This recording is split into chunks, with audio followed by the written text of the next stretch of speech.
For this particular application problem, we have Tessa, who invests $5,400 in a new savings account which earns 5.2% annual interest compounded monthly. They are asking what will be the value of her investment after 8 years, round to the nearest cent. Now, you will be given the interest formulas when you're asked to do a problem like this, and so let me first talk to you about the difference between the two formulas. If they tell you that interest is compounded continuously, you will use the second formula listed here, which is based on the number E. So you have to specifically look for the word compounded continuously.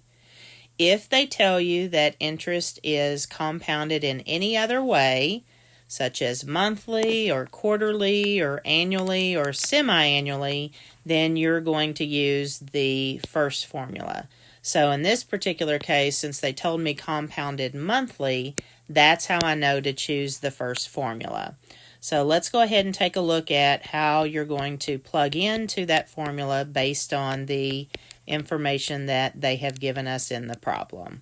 So we're looking for the amount that she will have after a certain period of time. In this particular case, they told me 8 years.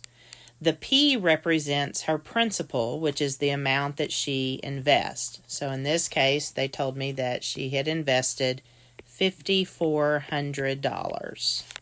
Now we're going to multiply it by 1 plus. Little r is your interest rate. Remember that we have to change interest rates into their decimal format. So if we have 5.2%, we will drop the percentage sign and move the decimal 2 places to the left. So my little r value that I'm going to plug in will be 0.052. Now, the N represents the number of times interest is compounded in a year. So if they tell me that it is compounded monthly, then that means interest is compounded 12 times a year.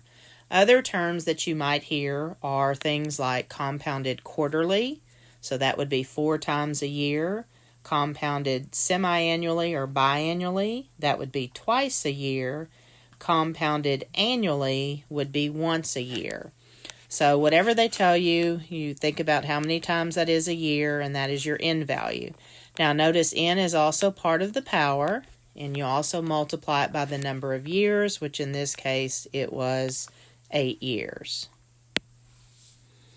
Okay, so here you can see where I went and punched it out using the Desmos Scientific Calculator.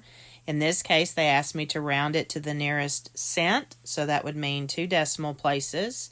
So I can see that after 8 years, her investment would be worth $8,178.43.